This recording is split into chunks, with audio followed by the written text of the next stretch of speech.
On Christmas Day of 2024, I attended my son's wedding, carrying the kind of pride a 66-year-old man can still hold in his chest after a lifetime of quiet survival.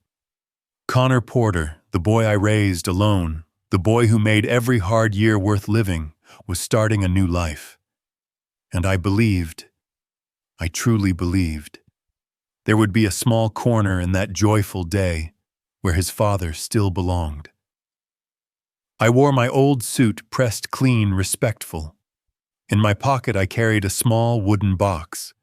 Inside it was the bracelet Connor and I made together more than 20 years ago. My plan was simple: hand it to him before he walked down the aisle. A father's blessing, a final anchor to where he came from. But the moment I stepped into the Devon family's grand wedding hall, everything changed. The check-in attendant looked at me the way people look at someone who walked into the wrong event. "Mr. Porter, is that right? Your name isn't on the main seating list. Please wear this silver band, Overflow guest." I froze. Overflow guest. The father of the groom, classified as an extra. Before I could ask anything, I heard the wedding coordinator whisper to another staff member, soft but sharp enough to cut right through the noise. "Mrs. Devon said he must not stand near the photo area. He doesn't fit the family's image. Doesn't fit." 2 words colder than the snowstorm outside. They walked me to a lone table tucked against the service area where carts squeaked across the floor and the ice machine rattled like brittle bones. I set the wooden box down on the stainless steel table. The chill of the metal seeped into my hands. I swallowed hard, tasting something bitter. Shame hurt. I'm not sure. From where I sat, I could see the Devon family bathed in warm gold light, silk dresses, shimmering jewelry, dazzling laughter echoing with confidence. And then I saw my son. Connor looked toward me for 1 second, then turned away quickly, as though afraid someone would notice he'd looked at me at all. I thought my heart had grown used to loneliness after 10 years of widowhood. But watching my own son avoid my eyes, that was a different kind of wound, deeper, quieter, and far more painful. I sat there trying to steady my breathing, trying to be small, invisible, unproblematic the way life had trained me to be. And just when I started to accept that I would endure this humiliation alone, a hand rested on my shoulder. A familiar hand, firm, warm, carrying the weight of years I thought were long gone. "Jack Porter, is that really you?" I looked up. Marcus Hale, the man I hadn't seen in nearly 20 years, stood in front of me, staring with an expression no one else in that hall had offered me all day. Respect. And what the Devons didn't know, what not a single one of them saw coming, was that the moment Marcus walked in front of that service area table, their perfect wedding and the Devon Realty empire supporting it began to shift. "I am Jack Porter, 66 years old, widower, former bank employee. And that day I learned something I should have understood long ago. Children don't always stand on the side of their parents, but justice sometimes does." Before I continue, I know you're listening to this story maybe while folding laundry, driving to work, or lying awake in the dark, wondering when sleep will finally come. Wherever you are, I'd like to know. Leave a comment telling me where you're watching from and what time it is for you. And if this story has kept your attention so far, feel free to like, share, and subscribe because, believe me, you'll want to hear how this ends. The snow was falling harder when I followed Marcus out of the service area. Lake Forest Estate, where the Devons hosted the wedding, glowed like a crystal palace under the winter sky. Everything was flawless golden lights wrapped around oak trees, a stone fireplace warming the entrance, violins echoing through the grand hall. Everything. Except my place in it. Marcus looked at me from head to toe, irritation flashing across his face. "They really sat you back here. I gave a tired half smile. I didn't want to cause trouble on my son's big day. Marcus exhaled the kind of long, heavy breath men take when they've witnessed too many quiet injustices. Jack, you've taken more hits in life than anyone I know, and you never complain. I didn't answer. A small group of guests passed us and immediately bowed their heads respectfully to Marcus, one of the most influential investors in Chicago. Their eyes flicked toward me, confused, surprised, even uneasy. They were wondering why a man like Marcus Hale was standing beside an Overflow guest stationed near the kitchen doors. "I thought you moved to Arizona," Marcus said. "Thought you'd never come back to Chicago." "I still have Connor," I replied softly. "He's all I've got." "Does he know where they put you, Silence?" My silence was enough. Marcus clenched his jaw. Above the soft music and laughter, a sharp sound rang out, champagne glasses clinking, followed by Patricia Devon's bright, piercing laugh. I saw her standing under the chandelier, shimmering in a silver sequin gown, surrounded by business executives and high-profile financial names. She noticed me, and her expression shifted, not disgust, but the look someone gives a stain on a white tablecloth. Marcus saw it too. He murmured, "Beautiful wedding. Shame the family's integrity doesn't match." I let out a humorless chuckle. "That's the upper class for you." Marcus turned to me, serious, steady. "No, Jack. I know the difference between elegance and cruelty." The wedding coordinator walked toward us, her face draining of color when she recognized Marcus. "Mr. Hale? Sir, you're here." Why, Marcus cut her off. Why was the groom's father placed next to the service area? She swallowed hard. The seating chart was changed. "I only followed instructions from who?" Marcus's voice turned cold. She glanced around, panicked. I can't say, sir." Marcus looked at me, something sharp and knowing in his eyes, as if the last 15 years suddenly made sense to him. "Jack," he said quietly, "would you like to walk back inside with me?" I looked down at the wooden box in my hands. The bracelet Connor made when he was 8. The only gift I had for him tonight. I thought about how he avoided my eyes, how he let this happen, how easily a single wristband labeled Overflow guest had erased me from the front row of my own son's life. Then I lifted my head. I think I said slowly, "It's time I stopped sitting back here." Marcus smiled, not a joyful smile, but the smile of a man who knows a storm is finally turning in the right direction. We walked into the grand hall. Golden lights reflected off the marble floor, like a stage being prepared for the next act. Marcus's footsteps echoed sharp, distinct, and a hush fell over a whole corner of the room. Every head turned toward us. They didn't know it yet. But from that moment on, the Devon wedding would never unfold the way they intended. And their lives were about to enter a new chapter, one where I, Jack Porter, would no longer be the man sitting by the service area. Marcus pulled out a chair and sat beside me right there at the cold, stainless steel table meant for stacking dirty trays. His eyes dropped to the silver wristband on my arm. The words "Overflow guest" gleamed under the lights like a deliberate insult carved into metal. "Jack, they really treated you this way?" I didn't answer. I simply tugged my sleeve down to hide the band, the instinctive gesture of a man who has learned over decades how to shrink himself to keep the peace.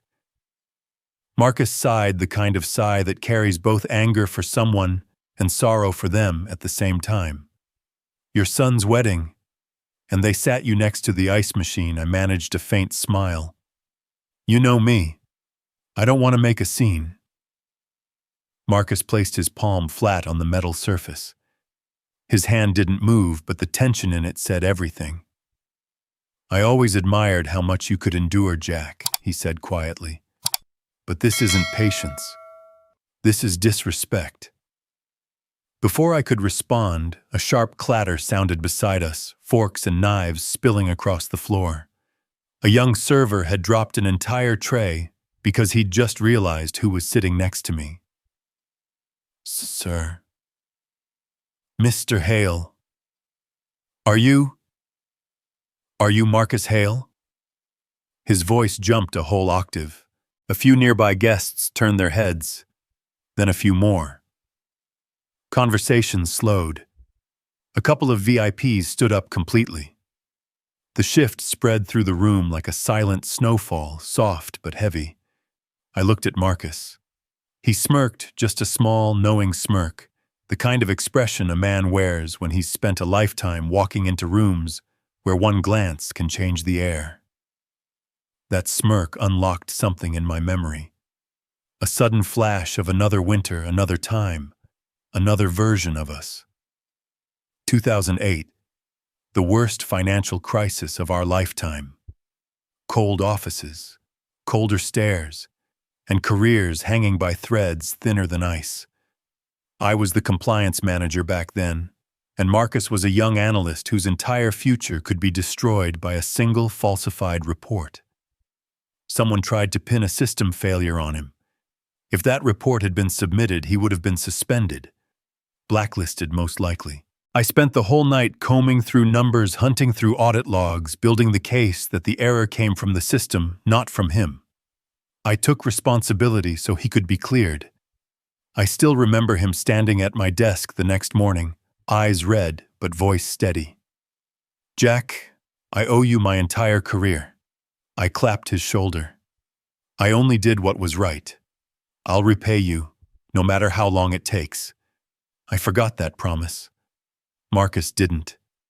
And now here we were 15 years later, surrounded by chandeliers and champagne flutes with dozens of eyes watching him. And watching me. A staff member hurried over, nearly out of breath. Mr. Hale, sir, we're so sorry you shouldn't be seated here. Please, we'll take you to the VIP area immediately. Marcus turned toward him, slow and deliberate. And Mr. Porter's seat, he asked. The staff member swallowed hard. He's listed as Overflow, sir. Mrs. Devon requested Marcus stood up. The entire section froze. Every word you're saying, Marcus said, voice low and cutting, is confirming that Mr. Porter should not spend one more second sitting here. The young man blanched. Yes, sir. We'll fix it immediately. I reached out and touched Marcus's arm gently, but firmly enough for him to feel it. Marcus, you don't have to do this. Actually, he said, eyes narrowing, I do. Respect is not something you beg for. It's something people owe you. I rose beside him. As we stepped out of the service area, I felt dozens of eyes shift toward us. Guests recognized Marcus. First, of course, they did. But then they recognized me walking beside him. Whispers spread. Is that Marcus Hale? Isn't he the advisor to the Northbridge Fund? Who's the man with him? Why was he sitting back there? Questions fell like small metallic drops, sharp, cold, echoing. No one had the answers, and their uncertainty created a strange, heavy silence that followed us through the hall. Then, from the bride's side of the room, I heard the unmistakable voice of Patricia Devon. Marcus. Hale. Her tone changed instantly from haughty to cautious, like someone seeing a storm forming right in front of her. She stopped mid-conversation, turning toward us. Her gaze flicked from Marcus to me. And in that fleeting moment, just one heartbeat long, I saw genuine shock in her eyes. Because she couldn't understand, how could the man she relegated to the back of the hall, the man she tried to erase, be walking beside one of the most powerful figures in Chicago finance? The air shifted. Heaviness settled into the room's ornate corners. Marcus leaned toward me and whispered, "You all right, Jack?" I gave a small smile, better than when I was sitting next to the ice machine. Then it happened. The mini climax. At the far end of the room, Connor turned. He saw me. He saw Marcus. He saw the entire crowd watching us with hushed confusion. And for the first time that entire evening, he didn't look away. He stood frozen, face draining of color, as if he'd just realized a storm he never expected had arrived. I murmured to Marcus, "Looks like this wedding is about to change." Marcus placed a steady hand on my back, guiding me forward. "Not just the wedding, Jack," he said. "This will change an entire family." We walked deeper into the grand hall. The chandelier above scattered shimmering light across the marble floor. The violins shifted to a slower, colder melody. And in that moment, something settled inside me, a truth I hadn't allowed myself to feel in years. For the first time in a very long time, I wasn't stepping into someone else's story. They were about to step into mine. Marcus and I had only taken a few steps away from the service area when a middle-aged man in an expensive tuxedo walked toward us. He didn't look at my face. He looked straight at my wristband. The silver band. Overflow guest. "Hey you," he said, waving a dismissive hand. "Grab me a sparkling water, will you? Make it quick." I stood still.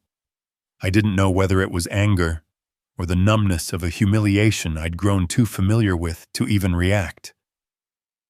Marcus turned around slowly. The look in his eyes chilled the air. "What did you just say to him?" Marcus asked. The man chuckled, completely unaware of who he was talking to. "I said I need a drink. The server here. He is the groom's father." Marcus said it one word at a time, like dropping metal weights onto stone. "And if you speak to him like that again, I'll have staff escort you out of this wedding. Permanently." The man's entire face drained of color. He stuttered out a few broken apologies before stumbling backward, almost knocking over a crystal display. I opened my mouth to calm things down, but Marcus was already facing me. "See that," he murmured. "This isn't your fault. This is how people treat whatever they think is weak." I didn't answer. The pain wasn't from being mistaken for staff. It was from the fact that my own son stood less than 20 paces away, and he hadn't done a thing to stop it. Then I heard it, the sharp, rehearsed click of high heels on marble. Patricia Devon approached us like an artificial winter breeze, perfect makeup, perfect posture, perfect hair, curled to a glossy, immaculate shape. "Marcus Hale," she said, smiling, the kind of social smile sharp enough to slice fruit. "We didn't know you'd be joining us. What a privilege for our family." Marcus shook her hand politely. "A wedding is a milestone, Patricia. I couldn't refuse the invitation." Then she turned to me, and the smile dropped almost instantly. "Oh, Mr. Porter." Her voice sounded like she was trying to swallow a grain of sand stuck in her throat. "I hope my staff didn't inconvenience you." Marcus responded before I could. They didn't inconvenience him. They followed instructions, very clear instructions from someone. Patricia paused for half a second. A very small half-second, but enough for me to see annoyance flash in her eyes before she buried it under another practiced smile. "Marcus." She laughed softly. "You know how weddings are. Everything must look harmonious. Certain guests, older guests, or those unfamiliar with upscale environments can sometimes throw off the balance." I looked her straight in the eye. I wanted to see what kind of logic a woman like her used to justify putting the groom's father next to the kitchen. But she wouldn't look back at me. not even for a moment. Well, she continued, turning back to Marcus. I'm glad you're here. Let's catch up later. She touched Marcus's arm briefly, too familiar for someone who just insulted the father of the groom, then swept away, leaving behind a trail of cold Chanel number 5. Marcus smirked. She thinks I don't see the way she looks down on you. I sighed. I'm used to it. Well, I'm not. His voice dropped deep, steady, like warning thunder. That's when Connor walked up. The way he looked at me, not angry, not happy, just uneasy, told me he knew exactly what had happened. Dad. Connor whispered, please, don't make a big deal out of this. Not today. I went still. Marcus snapped his gaze toward him. You think Jack is making a big deal? He asked sharply. Or are you trying to hide something? Connor swallowed and looked away from Marcus, then back to me. I just want everything to go smoothly. You understand, right? I wanted to say I sat next to an ice machine so things would go smoothly for you. But I didn't say anything. I just looked at him, the boy I raised with hands that cracked and bled from overwork, to pay for his tuition, for his home, for his chance at a life better than mine. Smoothly, I repeated quietly, so I'm supposed to stay silent. Connor lowered his eyes. I don't want tension, Dad. Not tension. Shame. He was ashamed of me. Then Lana appeared, white dress, perfect makeup, the kind of cold beauty that reminds you of Lake Michigan in winter. Hi, Mr. Porter, she said with a tight smile. I hope you understand. The family image is very important today. Everyone has their place. She paused, then added, and some people fit the front row better than others. That wasn't a sentence. It was a blade wrapped in silk. Marcus stared at her the way a CFO stares at a spreadsheet full of fraudulent numbers. Did you just say the groom's father isn't front row material? Lana froze. That's not what I meant. But I knew. It was exactly what she meant. I nodded gently. I get it. Don't worry, I won't get near the photos. Lana exhaled in relief. She thought it was over. It wasn't. A soft voice spoke behind me. It wasn't your fault. I turned. Sarah, Lana's younger sister, the girl I used to take to Bulls games back when the Devon family wasn't quite so high society yet. She bit her lip and glanced around nervously before leaning closer. I saw the list. At first you were seated at the VIP table, right next to Connor. I froze. You're certain? Sarah nodded. Then a few hours later, your name disappeared. I think someone changed it. I didn't need to ask who. The answer was written across every forced smile and every carefully measured glance tonight. Marcus looked at me. Then slowly, he closed his hand into a fist, a silent vow. Jack, he said, it's time we find out who changed everything. The entire wedding hall seemed to tighten around us. The violins, the laughter, the clinking glasses, all of it faded into a strange, distant haze. For the first time that Christmas night, I didn't feel cold anymore. I felt something else. Something clear, sharp, inevitable. This humiliation was not going to end quietly. The atmosphere inside the wedding hall had shifted into something strange, subtle, tense, the kind of tension you don't notice until it's already wrapped around your throat. The violins were still playing from the corner of the room, but the melody no longer sounded like wedding music. It sounded like something warning of an approaching storm. Marcus looked at me not with pity, but with calculation. He was the kind of man who, once he identified an injustice, would follow the trail until he found the hand that caused it. And he was no longer an observer. He had stepped into the story. "Jack," he said quietly, "we need to see the original seating chart." I frowned. "What for?" His voice lowered deep and final like a steel door closing. "Because I've seen this kind of game before." Marcus started walking and I followed our footsteps echoing across the marble like knocks on destiny's door. The wedding coordinator saw him and stiffened immediately, standing straighter than she probably did during job interviews. "Mr. Hale," she stammered. Is something wrong?" Marcus didn't waste time. "I want to see the original seating chart." She blinked rapidly. "Which one, sir?" "The current version or the original," Marcus repeated. "The file uploaded before the ceremony began." Her fake smile trembled at the edges. I'll check." She opened her iPad with both hands like she was holding something that might explode. A few seconds later, the screen lit up. Marcus motioned for me to step closer. And I saw it. Clear. Blunt. Undeniable. Table 2. Family section, seat 3. Jack Porter, father of groom, right next to Connor.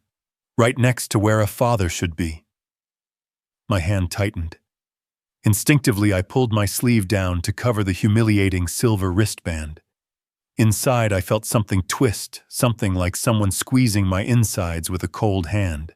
Marcus took one quick look at my face, then turned toward the coordinator. "Who changed this?" Her eyes dropped to the iPad as if she wished she could crawl into it. The edit was made at 3:17 p.m., about 10 minutes before the ceremony. Marcus narrowed his eyes. 10 minutes, yes. "Yes, sir." "Good," he said. "Now tell me who gave the order." Her entire body stiffened. "Sir, if I say anything, I'll lose my job. I have 2 young kids." I put a hand on Marcus's arm. "Don't push her. She's just doing what she was told." Marcus studied me, then looked back at her. "Fine," he said slowly. "I won't force you to name anyone." She exhaled sharply, relief releasing from her like a popped lock. But Marcus wasn't finished. "But you will do one thing for me." She froze. "You will restore Jack Porter to his original seat. Table 2. Family section. Right now." The coordinator's face drained of color. But the Devons." Marcus stepped closer, just one step, but enough to make her knees wobble. "You want to keep your job, don't you?" He didn't raise his voice. He didn't threaten. He simply asked a question. And that was enough. She nodded so fast her hair shook. Yes, sir. I'll fix it right away." But the situation didn't end when she walked away. A group of VIP guests had caught a glimpse of the seating chart on her screen. Their expressions shifted instantly: shock, curiosity, disgust. One man whispered, "You see that? They stuck the groom's father in the staff area." A woman gasped, hands covering her mouth. "Oh my God. So the video wasn't fake video." I turned to Marcus. He frowned. "Video? What video?" Before he could say more, a cascade of notification sounds erupted from the table to our left, phones buzzing, pinging, lighting up like a storm of alerts. A woman shrieked, "Oh my God! Jack Porter's video is going viral in the wedding group chat." People around us scrambled for their phones. I heard them. Look at this, staff pushing him toward the back hallway. He has the silver Overflow wristband on, someone said. Mrs. Devon ordered it. That's the groom's father. This is insane. I stood frozen. Marcus turned to me, his expression heavy, not weak, but empathetic in a way that stung. Jack, he said, you didn't do anything wrong. But the truth, people are starting to see it. At that moment, the coordinator rushed back, breathless. Mr. Porter, your seat has been moved. Table 2 is ready for you. Marcus crossed his arms. Good. The coordinator bowed her head toward me, eyes shining with guilt. I'm so sorry for everything. I never thought it would turn into this. I put a hand on her shoulder. I know you were following orders. She turned away quickly, as if afraid Patricia would see her apologizing to me. Marcus motioned for me to walk with him toward the VIP section. As we crossed the room, I felt dozens of eyes following us, not with judgment now, but with the curiosity of people who've just witnessed the crack in a wealthy family's perfect facade. Some whispered, definitely Patricia's doing. She's obsessed with appearances. If this hits social media, they're done. Does the groom even know, or does the mother-in-law run everything? These whispers clung to me like the cold wind off Lake Michigan. But this time they didn't cut into me. They carved space around me. But then a hand gripped my sleeve. I turned. Connor. His face was pale eyes darting between me and Marcus, as if the floor was shifting under him. Dad, he whispered. Please don't escalate this. I'm begging you. That sentence, those words punched a hole in my chest. Marcus's head snapped toward him. You think Jack is escalating? He asked, voice sharp as a blade. Or are you just trying to cover something up? Connor swallowed, avoiding Marcus's stare, then looked at me. Today is really important, Dad. I don't want my mother-in-law to feel uncomfortable. You don't want her uncomfortable. Marcus cut in. And what about your father? Connor fell silent. And in that second, I understood something I'd been avoiding. My son was not standing with me. Not tonight. I said quietly, I haven't done anything, Connor. I'm just standing where I'm supposed to stand. He bit his lip and stepped back, avoiding Marcus's eyes. We reached table 2, glistening crystal glasses, fresh flowers, candles flickering like stars trapped in glass. But just as I was about to take my seat, another figure approached. Lana, the bride. Her face strained in a polite smile as if the muscles were fighting each other. Mr. Porter, she said sweetly, I hope you understand. The family image is very important tonight. Many guests are partners of my parents, so please forgive any minor oversights. Her words were elegant, but each syllable felt like a needle pricking skin. Marcus smiled coldly. This is Jack's seat. It will remain Jack's seat. Lana's face flushed. She nodded and stepped back, but not before shooting a sharp, icy glare toward the coordinator. Someone was going to get yelled at later. But everything shifted when Sarah, Lana's younger sister, slipped quietly toward me. She tugged my sleeve gently. Mr. Porter, I can't stay quiet anymore. I looked at her, the same girl I used to take out for ice cream after Connor's basketball practices, back when the Devons weren't dripping in money. What's wrong, sweetheart? Sarah inhaled shakily. I saw it. I saw your name being removed from the seating chart. I saw it with my own eyes.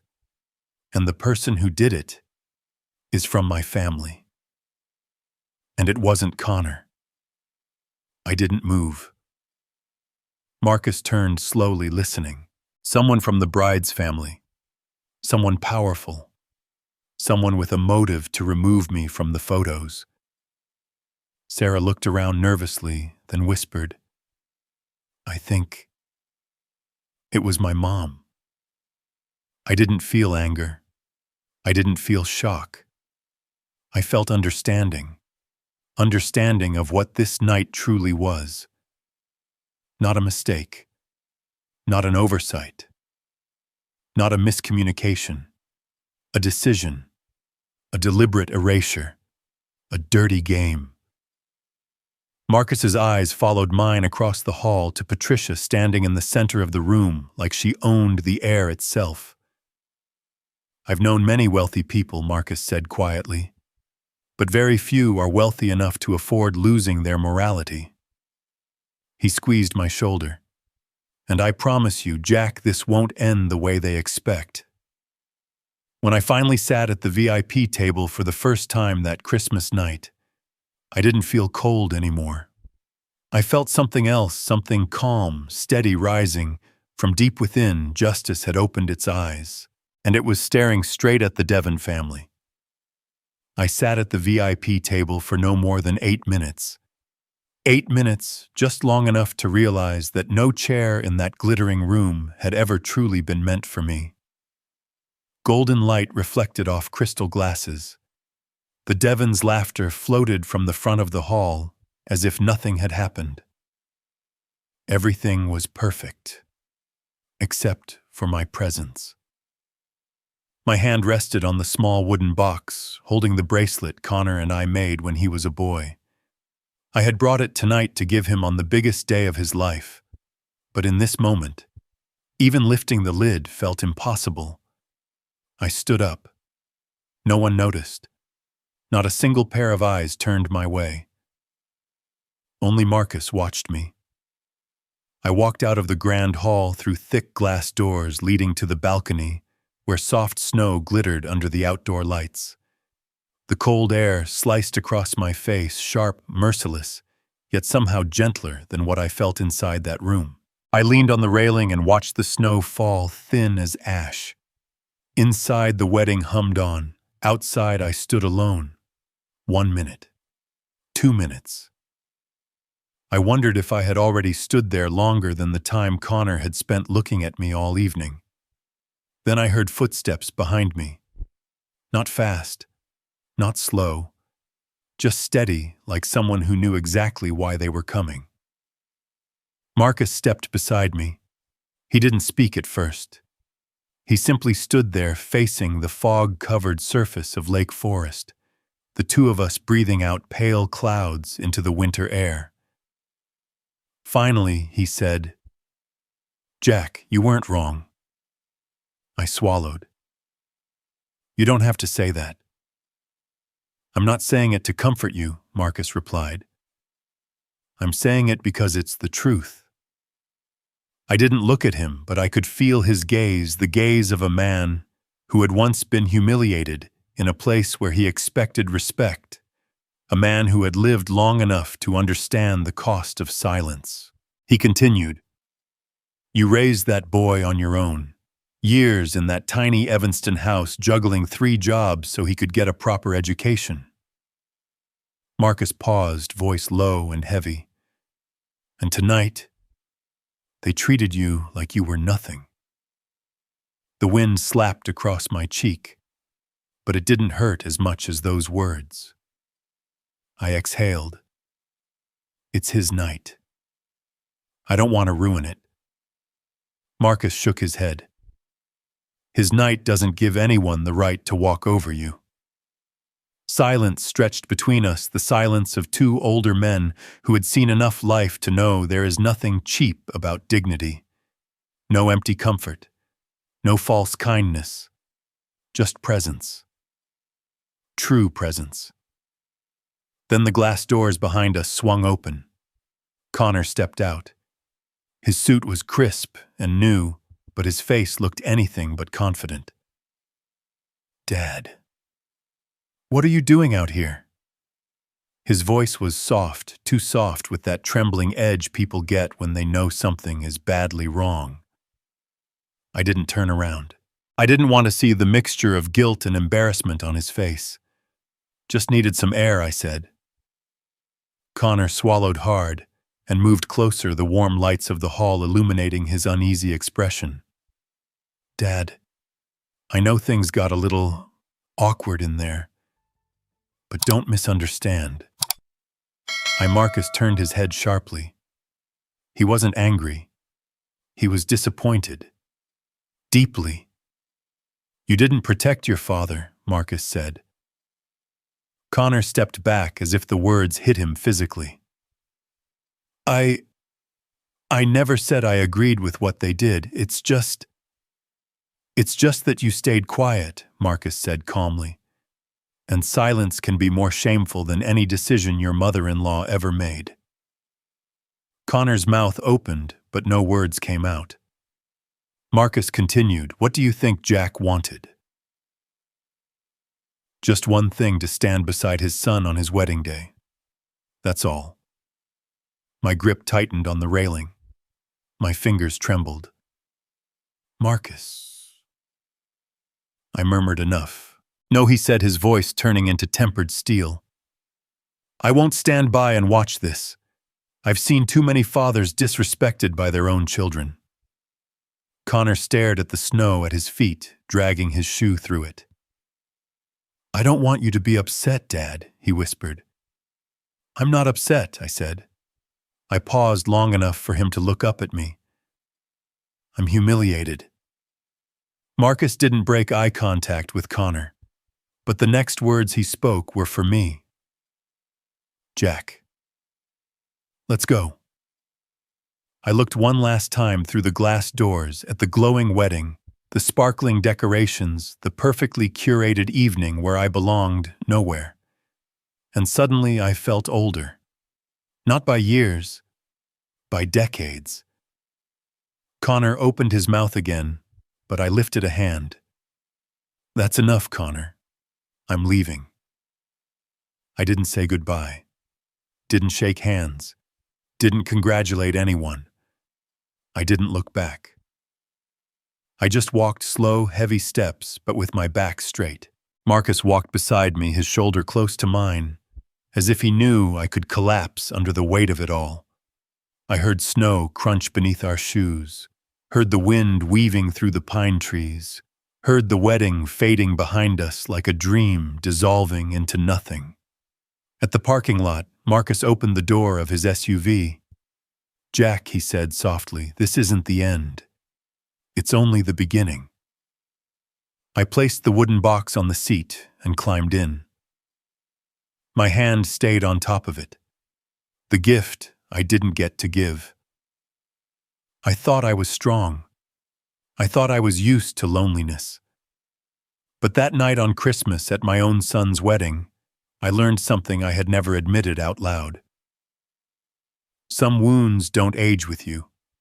They don't soften. They don't dull. They just grow quieter, deeper, sharper, like a blade buried beneath the snow. 3 days after Connor's wedding, Chicago was still covered in snow, but the excitement of Christmas had faded. What remained were cold, gray streets and holiday lights that already looked tired in the winter wind. And me, I still hadn't touched the small wooden box sitting on my living room table.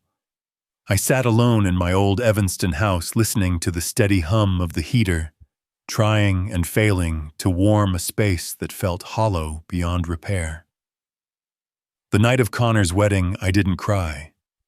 But on the morning of December 27th, when I woke up, I couldn't get out of bed right away. Not because of age, but because something inside me had cracked, something I had kept held together with silence for years. I made coffee. The old machine let out a long, painful groan like the last breath of someone who had carried too much weight for too long. The smell of fresh coffee filled the small kitchen, a smell that used to mean mornings with Mary and Connor before cancer took her away, and before Connor drifted into another world entirely. Now it was just me. I sat down, lifted the mug, and before the first sip reached my lips, my phone buzzed.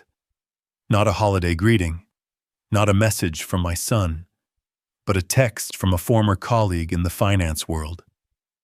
Jack, You need to see this." Attached was a video. My heart skipped. It was the video of me being escorted to the service area at the wedding. The silver wristband, my confused expression, and the voice of a staff member saying Mrs. Devon doesn't want him near the photo area. But the video wasn't on TikTok. It wasn't on Facebook. It was spreading inside private group chats, bankers, compliance officers, hedge fund analysts, the same circles where I had spent my entire career building a reputation of integrity. And now they were seeing this. Another message came in. "Tell me this isn't real. Is that really you, Jack?" Then another. "What happened? They treated you like a back-of-house employee." My grip tightened on the phone until my knuckles turned white. I had thought I could bury that humiliation in the dark, but someone had shined a spotlight into that darkness. Near noon, I heard a knock on my door. Slow, firm. The knock of someone who knew I might hesitate to answer. I forced myself up, walked to the door, and unlocked it. Marcus stood there, black trench coat, snow on his shoulders, breath mixing with the cold air behind him.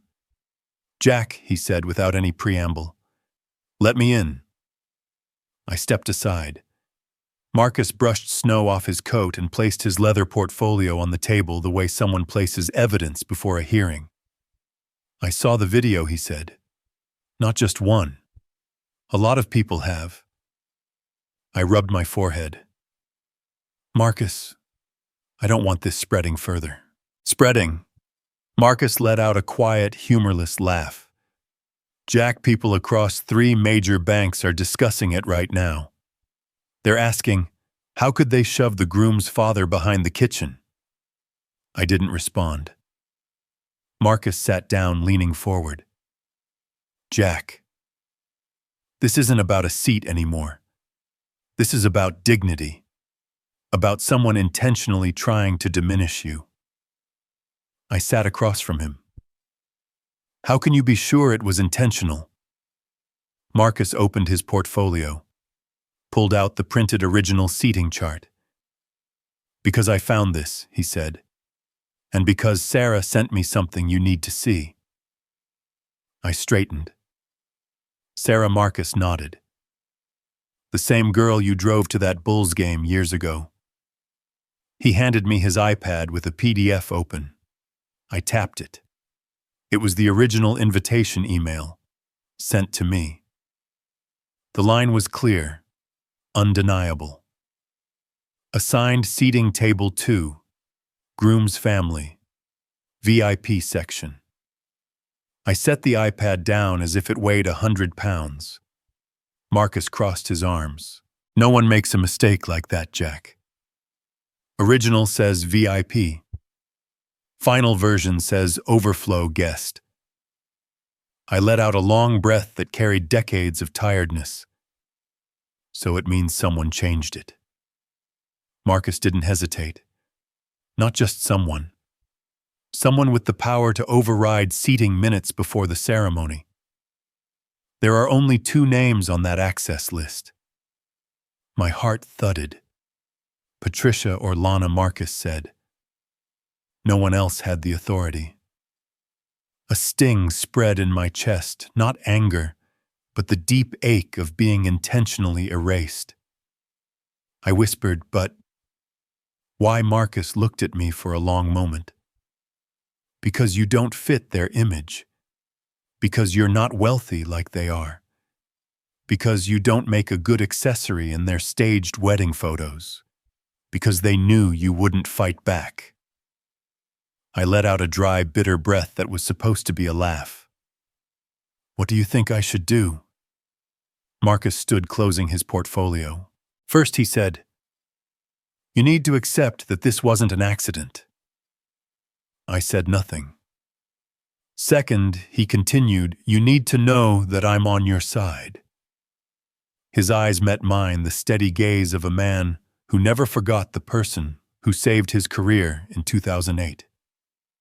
Jack, I won't let them treat you like this. Not again. I stayed silent. In my mind, the entire Christmas night replayed the phrase overflow, guest, the Devon family, laughing, Connor avoiding my eyes, Patricia's cold voice sharper than the Lake Michigan wind. And then something else appeared, the truth I had refused to admit. If Marcus hadn't shown up that night, I would have been erased from the most important moment of my son's life and nobody would have known. No, not nobody. Nobody would have cared. Before Marcus left, he turned back. Jack, he said, answer me one thing. I looked up. If I find out who changed your seat, Marcus asked, voice low, do you want me to bring the truth to light? I almost answered immediately, but my throat tightened. I looked at the wooden box on the table, the gift I never got to give. I looked at the family photo on the shelf, me, Mary, and little Connor, in a time when life still felt simple. I closed my eyes, and for the first time since Christmas night, I spoke the truth I had been avoiding Marcus. I want to know. He nodded. Good. Because the truth is already on its way up. Then Marcus stepped out into the cold, leaving me alone in the quiet room. I placed my hand on the wooden box, and I realized something. This wasn't about a wedding, or a seat, or a misplaced wristband. This was about dignity, about family, about a father being erased with a single tap on a screen. And for the first time in years, I felt something warm ignite in my chest, a small flame I once believed had died. I stepped into 2025 with a feeling I'd never quite known before. It wasn't sadness, and it wasn't anger. It was silence, the kind of silence people hear right before thunder breaks open the sky. The first days of January were colder than anything December had offered. The Chicago wind cut straight through skin, and snow sat heavy on the steps in front of my house. I stood in the kitchen making a cup of hot coffee, my hands still unsteady. The night of Connor's wedding clung to me like frost that refused to melt. But strangely, the thing that weighed on me most was not the humiliation of being removed from the VIP section. It was Connor's silence. No call, no message, no explanation. On the morning of January 3rd, my phone rang. A number I didn't recognize, but I knew the voice instantly. Jack. It's me. Marcus. I sat down. What did you find? Marcus inhaled a long, heavy breath, the kind a man takes before closing a steel vault door. We have a problem. My brow tightened. What kind of problem? Marcus didn't ease into it. Patricia is denying everything. She claims the seating chart glitched.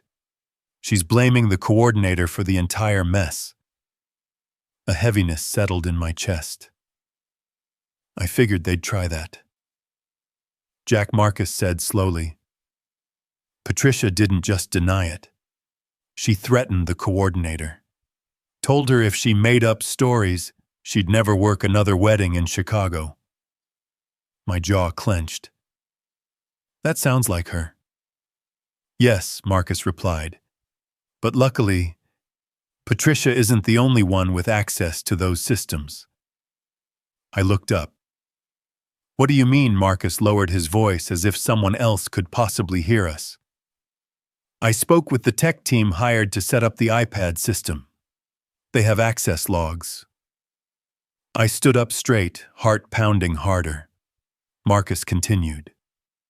The seating chart was changed from an iPad account at exactly 3:17 p.m., 10 minutes before the ceremony. My voice dropped. Who was logged in? There was a brief silence, a silence heavy enough to crack ice. Jack, Marcus said the account belonged to Lana. I didn't respond. Not because I doubted him, but because a part of me had already suspected it.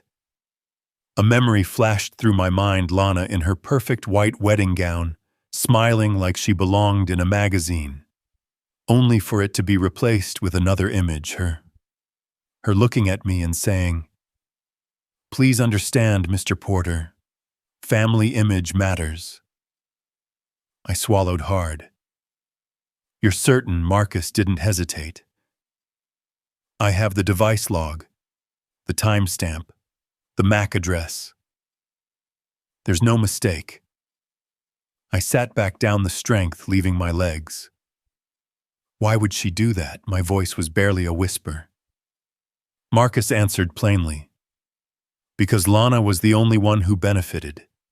She and Patricia wanted you away from the front row, far from the pictures, far from the guests. If you sat beside Connor, people would ask about his real family, his real background. They didn't want that narrative." His words chilled me more than the January wind blowing outside. That night my phone rang again. Connor.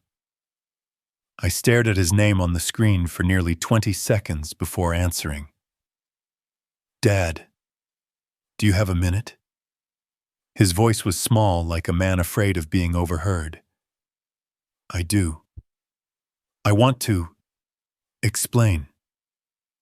"You should have done that on the 26th, I replied, not unkindly, but tired down to the bone. Connor exhaled shakily. "Dad, everything got out of control. People are talking. My friends saw the video.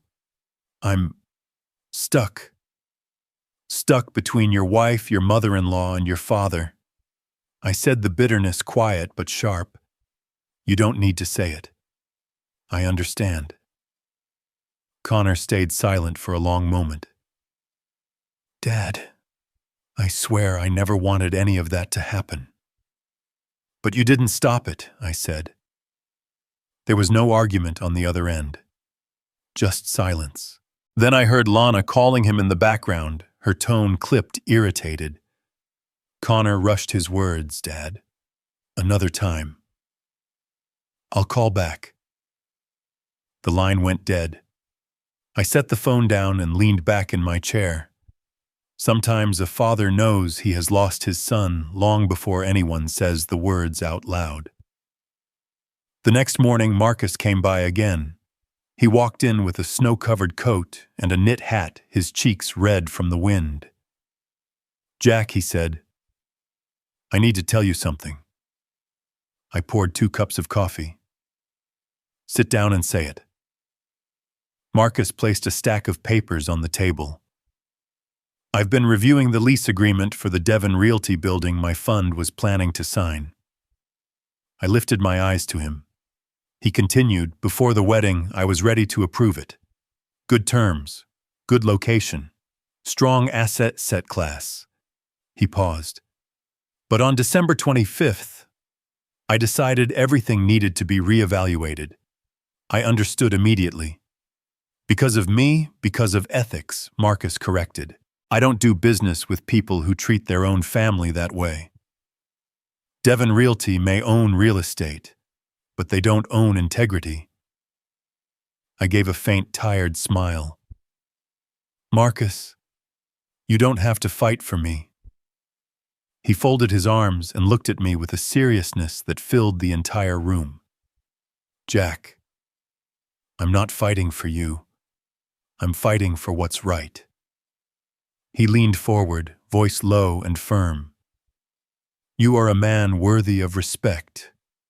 If anyone tries to walk over you, they will answer to me." The room felt smaller with his words inside it. I shook my head. "This is between me and Connor's family." "No," Marcus said, tone granite solid. "When they shoved you behind the kitchen, it stopped being a family matter. They turned it into a question of human dignity. And I won't stay quiet about that." I turned toward the window.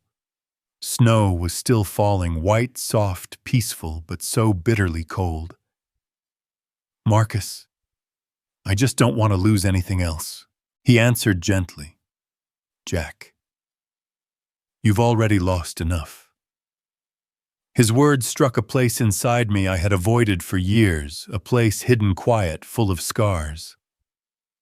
Later that afternoon, I received a text from Sarah. "Mr. Jack, I found more." I called her immediately. She spoke quickly, angry, apologetic, hurt. "Mr. Jack, I went through the wedding team's internal emails. I saw your original invitation. You really were assigned to the VIP family section." I closed my eyes. Sarah continued. "And I found another email from Lana's iPad account. The timestamp matches exactly when the seating chart changed." My hand tightened into a fist. Sarah's voice broke a little. "I'm so sorry.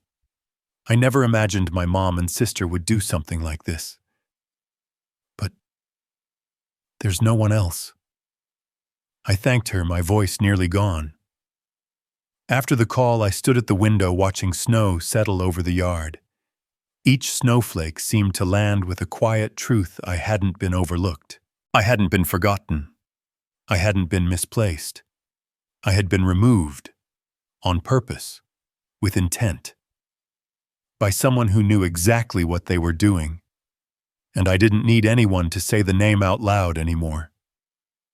On the night of December 30th, Marcus sent me one final message: "Jack, you're not fighting this alone." I stared at the text for a long time, and for the first time since the wedding night, I didn't feel like a man standing alone in the snow anymore. February 2025. In Chicago was unlike any February I'd lived through. The days felt shorter. The air felt heavier, as if it held every sound hostage in a thick, unmoving silence. I spent my days quietly in the old Evanston house, far from crowds, far from whispers, far from the private finance circles where the wedding video, the one that never went viral publicly, yet spread like wildfire among bankers, regulators, and investment managers, had already carved its mark. In those circles, a man's dignity sometimes weighed more than his bank account.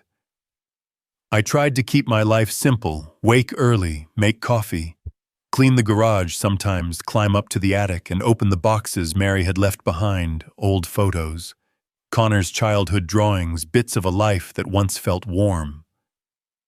But no matter how much I avoided thinking about the wedding night, it clung to me like the cold seeping through the old window frames. And then, in the middle of a gray February morning, silence broke. Around 10 a.m., I heard a car pull up outside. A black luxury SUV, tinted windows, expensive plates. I knew instantly it wasn't Marcus. He drove a sedan, never anything flashy. A woman stepped out. Patricia Devon. She walked up my snow-covered path with the confidence of someone entering her own boardroom, not another man's home. Cream fox fur coat, white heels, hair curled perfectly. A cloud of cold, high-end perfume followed her. I opened the door before she could knock. "Mr. Porter," she said, lips forming a sharp, elegant smile. "We need to talk." I stepped aside, not welcoming her, but not refusing her. She walked into my home like she was stepping into a fitting room at a high-end boutique on Michigan Avenue.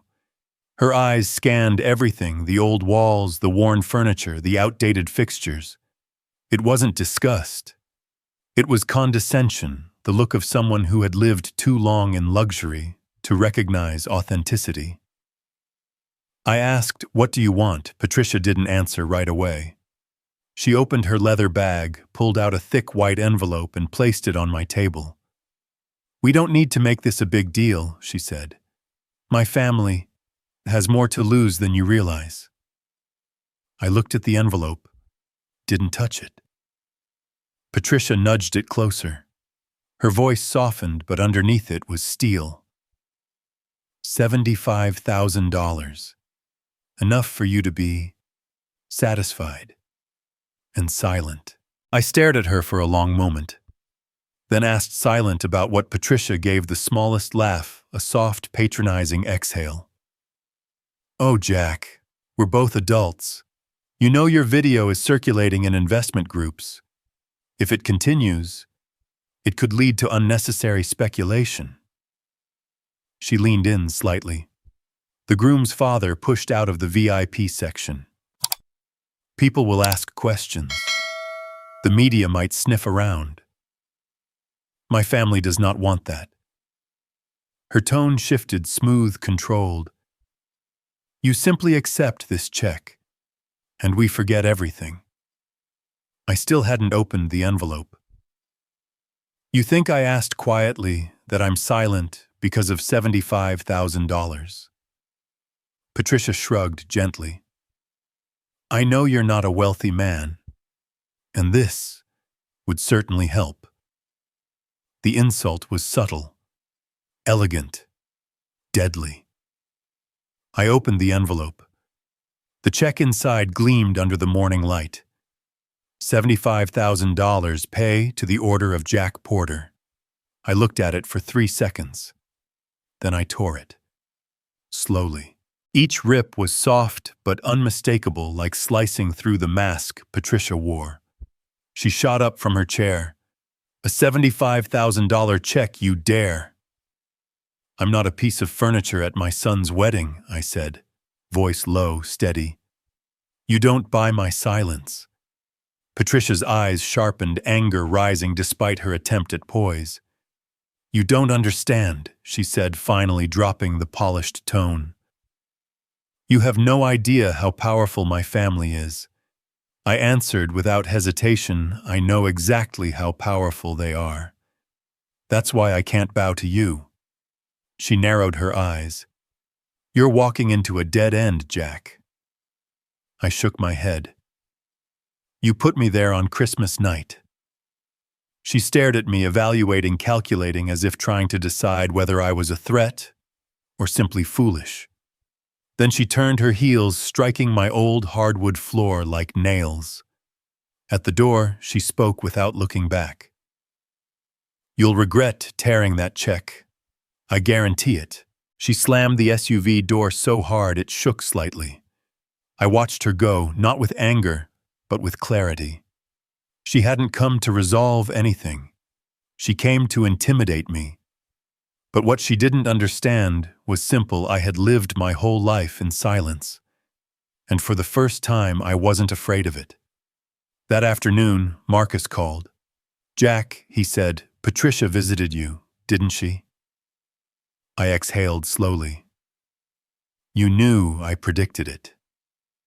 He didn't sound surprised or alarmed, just tired, the kind of tired a man gets after seeing too many people abuse their influence.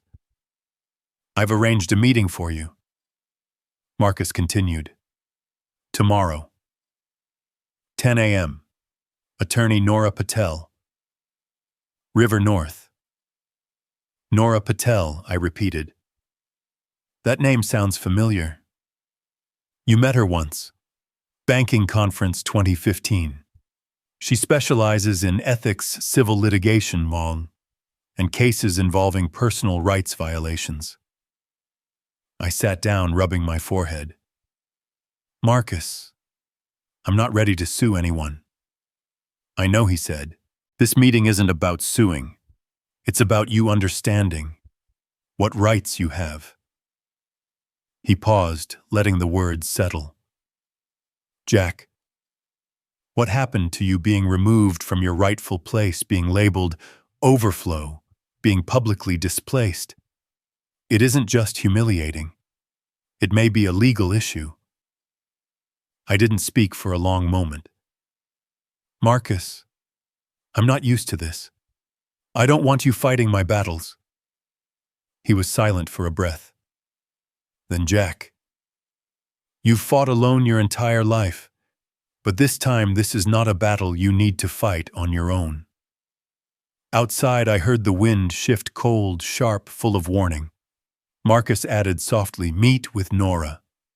If you choose to walk away afterward, I'll respect that. But at least, don't give them another chance to step on you. After he hung up, I sat alone in the quiet house.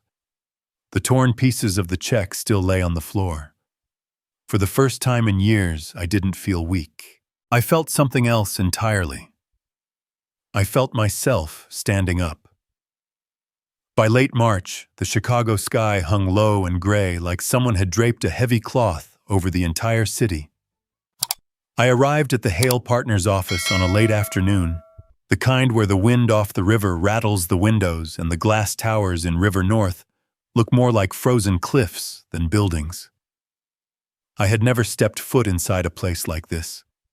No noise, no chaos, no unnecessary luxury. Just the silence of big decisions and the metallic scent of numbers that could either build an empire or bury one. Marcus met me at the entrance of the conference room. Same charcoal gray suit, same simple tie. But something in his eyes told me that today, I was about to hear things I was never meant to hear. "Jack," he said quietly, "come with me." There were no assistants in the room, no lawyers, no secretaries, just Marcus and me. He set a thick binder in front of me held together by a black metal clasp. "This is Devon Realty." I opened it. The first pages were financial reports. Accumulated debt, $38.4 million. Negative cash flow since Q2 of 2023. 2 commercial buildings collateralized. 3 halted development projects. I looked up. "Marcus, I don't know real estate, but even I can see." "They're sinking," Marcus said flatly. "Deeper than anyone realizes." I flipped to the next section. Internal memos, quality control notes, legal department reports. Several lines were highlighted in red. A file was tabbed on the side, behavioral notes, external relations. I pulled it out. A long list. Longer than it had any right to be. Complaints of class discrimination by the Devon family. Refusing partnerships with clients who don't fit the brand image. Requesting seating changes at fundraisers because an elderly guest looked too common. Instructing staff to keep unfitting individuals out of media photos. I read each line slowly. Every sentence cut deeper. These weren't isolated incidents. They were patterns. Marcus didn't speak.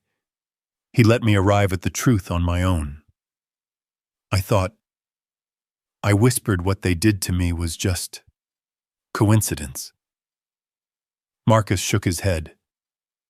"No, Jack. This is their culture. What happened at Connor's wedding, you were just one more thing they wanted to hide." My throat tightened. Marcus pushed another folder toward me. "Look at this." Inside was an email chain between the wedding planner and Patricia's assistant. Subject line, seating revision, final. And in the middle of the email, plain as day, Mrs. Devon wants to confirm, do not seat the groom's father in the front row. No bold text. No exclamation marks. Just a clean administrative instruction. I set the pages down. My hands trembled. Not with anger, but with the weight of seeing, maybe for the first time, that I was not the victim of a mistake. I was the target of a decision. Marcus spoke softly. "Jack, they didn't just disrespect you. They're manipulating Connor. That's the part that makes me sick." I looked up. "Manipulating him," Marcus nodded. "Patricia wants to turn Connor into their son, not yours." I went still. Jack, Marcus continued. "They know Connor fears not being enough for them. They use that fear to control him, to cut him off from you, to make him believe his value comes from them." A cold shiver went through me. His silence at the wedding, Marcus said, wasn't apathy. It was pressure. Pressure from a whole dynasty standing behind him. I closed my eyes. All those years working late shifts, juggling bills, standing at school pickup lines, building a life for him without Mary. All of it led to the moment he turned away from me on his wedding day, and now I finally knew why. My phone buzzed. Connor. I looked at Marcus. He nodded. Answer. I picked up. Dad. His voice was shaking. Not from cold, from something heavier. Dad. I'm so sorry. I didn't respond. I saw some emails. His breath caught. I didn't know what my mother-in-law and Lana did. I swear to you, Dad. I didn't know. His voice cracked. My son, the one I thought had outgrown every weakness, sounded like a frightened boy again. Connor. I said quietly, I know, I never, God. Dad, I never wanted that to happen. I would never treat you like that. I swear I didn't know. I could hear him trying not to break, fighting tears, fighting shame. Dad, he whispered, I let you down. I closed my eyes. No, I thought. You didn't let me down. You let yourself down. But I didn't say it. Instead, I said, Connor, there's more you don't know, and you need to prepare yourself for what. I looked at Marcus. His eyes said everything. It's time. I said, for the consequences of what others have done in your name. Connor didn't speak. He only breathed heavy, shaky, broken. I ended the call. Marcus looked at me, no anger, no coldness, only the steady resolve of someone who had chosen a side. Jack, he said, from now on, we go all the way. And for the first time in years, I didn't feel alone. Not even a little. By mid-May, Chicago finally began to warm again.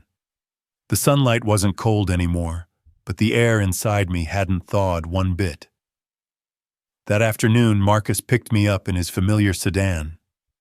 Jack, he said as I settled into the seat today, everything changes. I didn't answer. I only looked out toward Lake Michigan, the water tinted a pale summer blue that felt nothing like the winter still stuck in my chest. These past months, I had grown used to silence, the kind that still carries the echo of a Christmas night spent outside my own son's wedding. But today, the silence smelled different. It smelled like something ending or beginning. The Chicago Children's Fund Gala was held at the Grandwood Pavilion, a hall with ceilings so high they seemed to hold the sky in place and chandeliers so large the crystal looked like frozen waterfalls.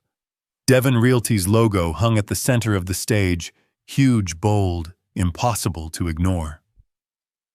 Marcus walked beside me through the lobby, not avoiding anyone, not hiding anything. People stared as we passed, first at him, then at me, the way searchlights skim over a dark field, looking for whatever story they weren't told. They think today is about signing a lease, Marcus murmured. They don't realize. Today we set the terms. I nodded. Inside the VIP room, the Devon family was already seated. Richard Devon, stiff and irritated.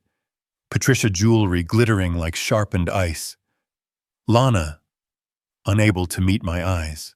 Marcus placed his briefcase on the table, and spoke with a calmness that made the entire room tighten like a drawn bow. Before we finalize the lease for Devon Realty's new headquarters, I have 2 conditions. Richard's brow furrowed. There are no last-minute conditions, he snapped. We already agreed. We didn't agree on anything, Marcus said quietly. Not yet. The way Richard's jaw tightened told me he understood this was not a negotiation he would win. Marcus slid 2 documents across the table. Condition 1. The Devon family will publicly apologize to Jack Porter at today's fundraiser press announcement. Condition 2, Devon Realty will fund the Harold Porter Scholarship for underprivileged students pursuing finance and economics for a minimum of 10 years. My breath caught when I saw her name. Mary. My wife. Gone a decade, but suddenly present in a way that cut straight through me. Richard read the conditions, and a vein pulsed in his forehead. "Are you extorting me?" he demanded. Marcus gave a thin, controlled smile. "If I wanted to extort you, Richard, I would have done it in a way you're familiar with. This is not extortion. This is restoring ethics to a company that is collapsing because it lacks them." Patricia inhaled sharply, as if about to leap to her feet. But Marcus's gaze froze her in place. "Marcus." Richard tried again. "We've supported this charity for years, and that charity work doesn't erase the fact that you pushed the groom's father out of his own son's wedding." Silence. Heavy. Undeniable. Like the moment before the judge reads a verdict. Lana's eyes welled, her hands trembling. Richard looked at her, then back at Marcus, and suddenly the facade cracked. "My company is struggling," he said softly. "With our current debt, we can't afford to lose this lease. I reluctantly agree." Patricia spun toward him. "Richard, you can't be serious." He raised a hand, shaking but firm. "We have no choice." Marcus stood. "The apology will be made on stage. The press is waiting." I exhaled slowly. Not joy, not triumph, just alignment. Like something finally being put back where it always belonged. As we walked toward the stage, the entire hall quieted. Richard stepped up to the microphone. His voice wavered, but he forced it steady. "Ladies and gentlemen, today the Devon family and Devon Realty have an important announcement." Hundreds of eyes turned toward me. Richard continued. "At our son's wedding on December 25th, a serious mistake was made regarding the seating of Mr. Jack Porter, the groom's father. We accept full responsibility." Patricia stood beside him, cheeks lifted in a smile that didn't reach her eyes, a smile stretched tight, like something painful beneath it. Then Lana stepped forward. For the first time since I had met her, she didn't look polished or sharp. She looked frightened. Her voice cracked instantly. "Mr. Porter, I was wrong. I cared too much about the image of my family and forgot the person who deserved the most respect. You." The room rippled with murmurs. Lana wiped tears. Real or not, I let them fall without offering comfort or criticism. Then Richard spoke again. "Devon Realty commits to funding the Harold Porter Scholarship for 10 years. This is our honor and our responsibility." Mary's name echoed through the hall, and for the first time in months, my shoulders felt a little lighter. But the hardest moment hadn't arrived yet. Connor stepped onto the stage. No one called him. He came on his own shirt, wrinkled eyes red, breathing like a man carrying months of guilt. "Dad," he said, voice raw. "For months, I've stayed silent to avoid conflict, to protect the image of my wife and her family." He swallowed hard. "But by staying silent, I pushed you to the last row." His apology wasn't poetic. It wasn't rehearsed. It was the voice of a boy who finally understood the weight of his choices. "Dad, they treated you terribly because I didn't stop them. Because I was a coward." A wave of whispers rippled across the hall. Connor looked down at me, tears threatening. "I'm sorry, Dad. Truly. I didn't go on stage. I didn't hug him. I didn't break down. I only stood there and let my words fall with the weight they deserved." "Respect Connor. is something you protect, not something you beg others to give you. He lowered his head. No excuses, no protest. He knew I was right. The hall fell quiet, not the hush of confusion, but the hush of understanding. A lesson settling, a truth landing. The event ended. Cameras flashed. Reporters whispered. Donors murmured. Marcus turned to me with the smallest nod. "Jack," he said today, "you stood exactly where you should have been." For the first time since Christmas night, I felt I wasn't standing outside the room anymore. And in the noise of the hall, amid footsteps, applause, and cameras, I heard something clear and steady. Justice never comes fast, but it comes when you stand upright and wait for it. Autumn came late to Evanston in 2025. The leaves fell sparsely, drifting in thin, tired spirals, and the wind carried the damp cold off Lake Michigan, the kind of cold that teaches you how to warm yourself from the inside out. I didn't expect to enter this season like this, calm, not angry, not feeling like the world had shoved me outside the door, because starting in September, Connor came back. Not with polite apologies, not with hesitant texts, but with presence, a kind of presence I had stopped expecting from my son. September 5th. I was sweeping leaves off the front porch when he arrived. No warning, no pretense. He stood at the walkway, hands shoved into his hoodie pockets, eyes on the ground, not like a 33-year-old married man, but like a 17-year-old caught doing something he knew was wrong. "Dad," he whispered. "Can I come in?" I nodded.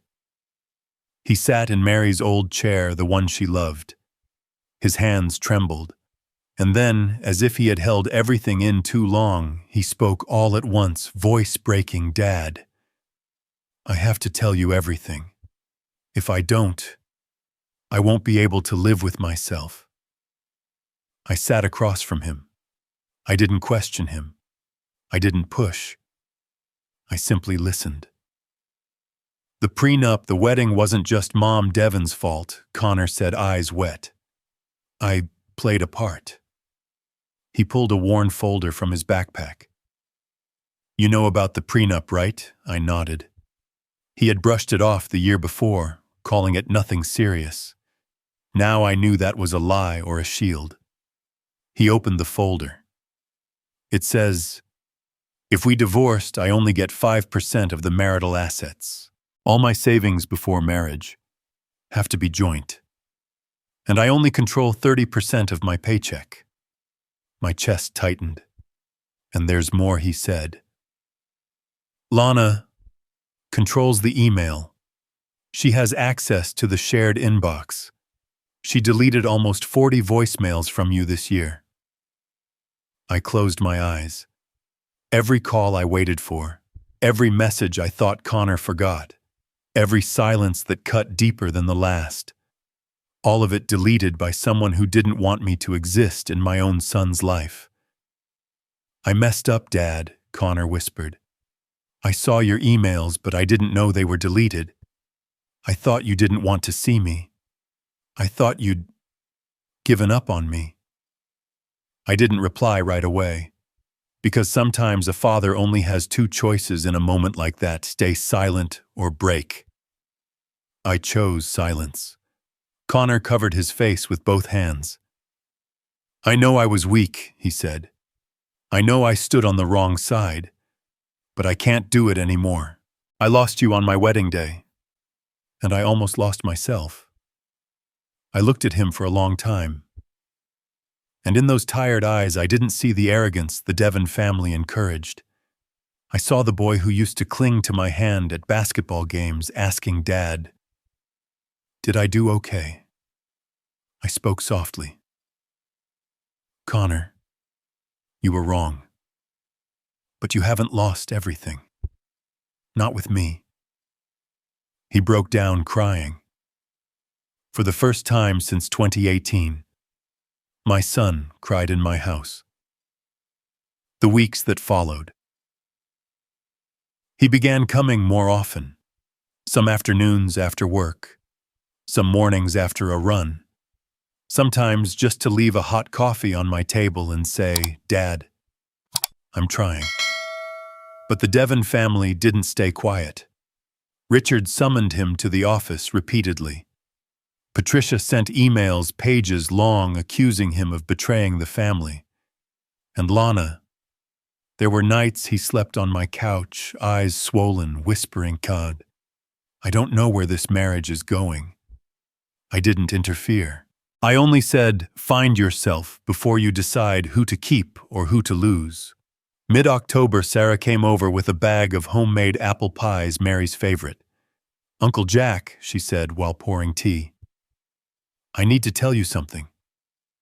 I looked up. "You're kind," she said, "but sometimes you're so kind that people think you're weak." I smiled faintly. "You think I'm weak?" "No," she said firmly, "but people take advantage of your kindness, and you deserve a new life, a new place, somewhere you're not treated like a shadow." Then she added, "You should accept Marcus's offer. Hale Partners needs someone like you, and you deserve at this stage of your life to do something that aligns with who you really are." She was 27, yet somehow understood me better than I understood myself. I thanked her with a nod that meant more than words. November 2nd, Marcus came to the house, unannounced, coat zipped to his throat, breath fogging in the cold. "Jack," he said at the door, "there's something I want to give you."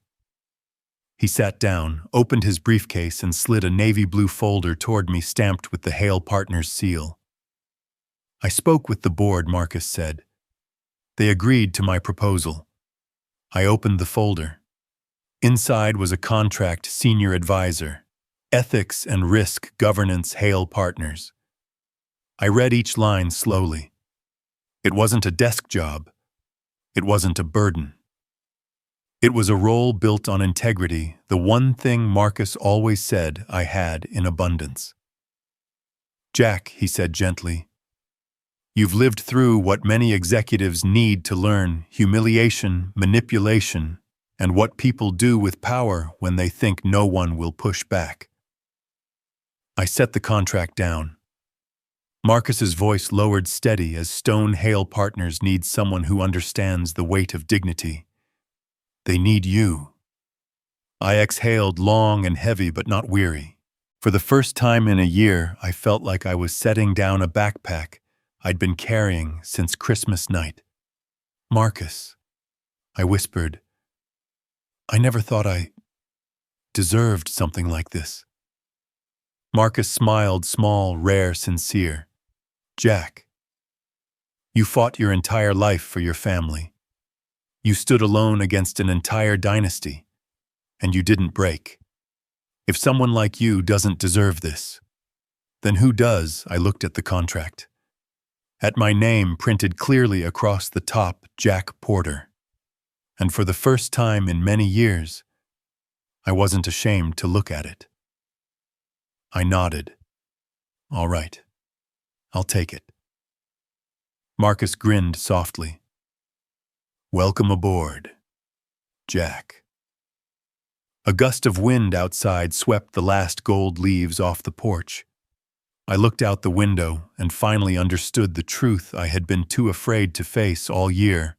I spent my whole life accepting less than what I deserved. But not today. Not anymore. The first snow of the season fell over Evanston on the morning of November 15th, 2025.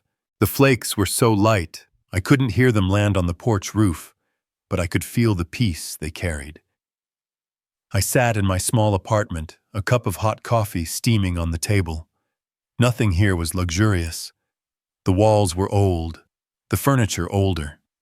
But when the morning light hit the framed photos of Mary and little Connor, this place felt warmer than any mansion I'd stepped into over the last year. I'd walked a long road to reach this moment, longer than the distance between the service hallway at last Christmas's wedding and this very chair beneath me now. And today, that road finally came to an end. Around noon, Connor arrived. He didn't look shaky the way he did earlier this year. He knocked gently. I opened the door. "Dad," he said, "tonight, I want you to come to my home." I blinked, surprised. "Is something wrong?" Connor shook his head. "Not something. Someone." He lowered his gaze and added softly, "I want you to sit at the center of the table tonight. Not in the kitchen corner. Not in the overflow row. But where you belong." I looked at him, and there was nothing doubtful in his eyes this time. Some apologies are spoken just to calm the storm. This wasn't one of them. This was an apology that took almost a year to ripen. I nodded. "I'll come." Connor exhaled as if he had finally set down a weight he'd been carrying for months.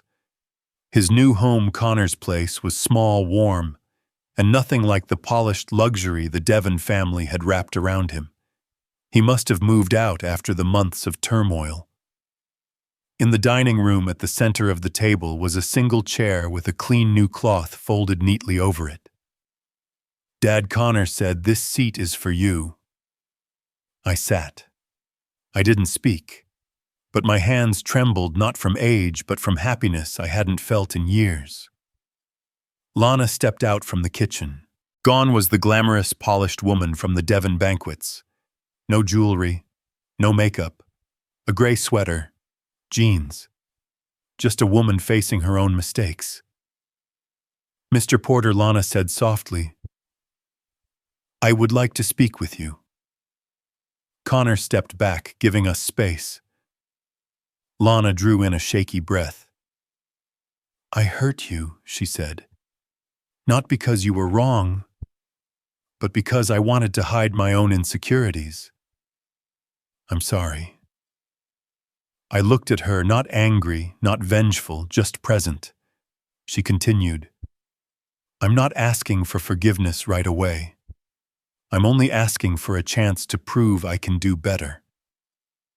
I nodded slowly. "Lana, forgiveness isn't a gift," I said.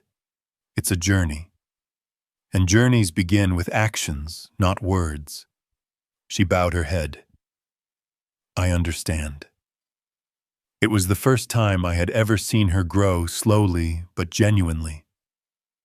The simple dinner. That evening we shared a modest meal, beef stew, salad, and a small apple pie. Nothing like the Devon family's grand banquets. But it was the most honest dinner Connor and I had shared in years. We talked, we ate, we breathed in the same rhythm again. And when Connor nudged the last slice of pie toward me, he whispered, "Dad, thank you for not giving up on me." I smiled. "You were lost, son. Not gone." Connor lowered his head, hiding his wet eyes. As I left his home, my phone rang. Marcus. His voice carried the warm roughness of a man life had sanded down, but had never broken. "Jack," he said, "in March 2026, I'll be launching a community education initiative in Seattle. I want you to come with me, to help build its ethical foundation." I looked up at the sky. The snow had stopped. Streetlights glowed on the wet pavement like a scattering of tiny candles. "Why me?" I asked. Marcus didn't hesitate. "Because you know what it feels like to be pushed into a service hallway, and you know what needs to be done so no one else ends up there." I laughed softly. Not a polite laugh. A real one, the kind a man makes when he finally stands in the right place. "Marcus, I said, "I've sat in the service area long enough. It's time I stepped into the front row." He laughed loud through the phone. "I knew you'd say that." After the call ended, I stepped back a little and looked down the quiet street. And I realized something: life isn't measured by grand parties or beautiful photographs. Life is measured by the moments when we rise from the very place someone tried to push us down. And tonight, I rose. If you're listening to this, if you've ever been overlooked, pushed aside, or treated like you didn't matter, I want you to hear me. You deserve respect. You deserve your own place at the table in the front, not in the back.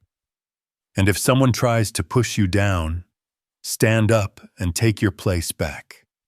And if this story touched you, like, share and subscribe so you won't miss the stories that come next.